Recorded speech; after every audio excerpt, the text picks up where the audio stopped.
Tired of dealing with annoying flies, fruit flies, and gnats in your home? The Zevo Flying Insect Trap is your ultimate solution. Don't wait. Check out the link in the video description now to get your Zevo Flying Insect Trap on Amazon and enjoy a bug-free home today.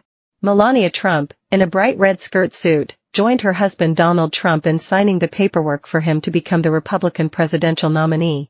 The former First Lady did not join the rest of the Trump family in walking out into the convention hall to listen to Hulk Hogan address the crowd.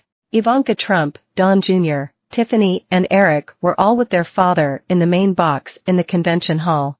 Trump's children Ivanka Trump and Eric Trump also watched as he signed the paperwork. Melania was spotted boarding Trump Force One in Newark, New Jersey, on Thursday night for the flight to Milwaukee. She was joined by Ivanka Trump and Jared Kushner. She will not address the delegates, despite being offered the chance to do so. She did speak to delegates at the 2016 and 2020 conventions, but, this election year, she has stayed in the shadows while her husband runs for a second term. She spoke of the horror when she realized her and son Barron's life were on the brink of devastating change after hearing the news about her husband. The former First Lady called the gunman a monster and described the moment she watched the bullet strike her husband's ear at a Pennsylvania rally in front of thousands of his adoring fans.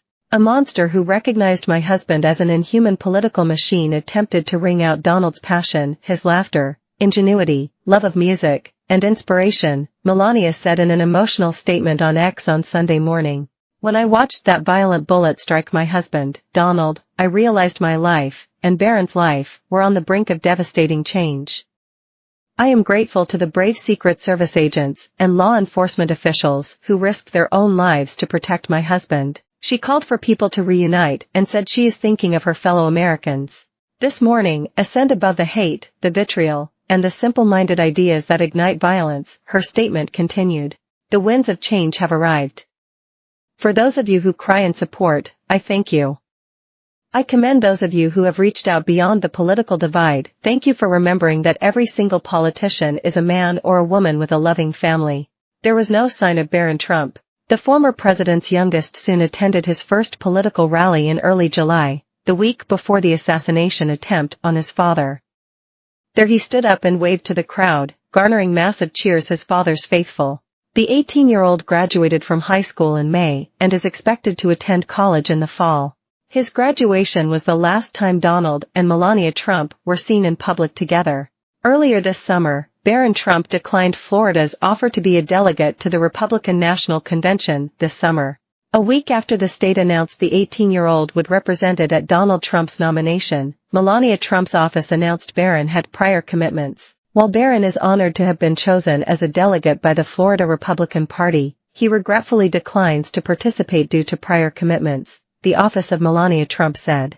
No further details were given.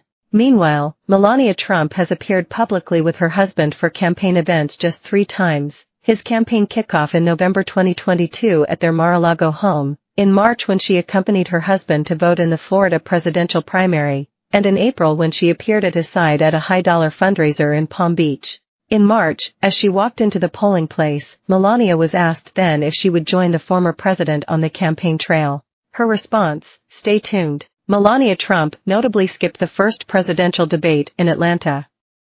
Trump walked off the stage alone while Joe Biden was accompanied by Jill Biden. But she did host 2 fundraisers for Log Cabin Republicans, the largest conservative LGBTQ organization, one at Mar-a-Lago and one at the Trump's Trump Tower home in New York.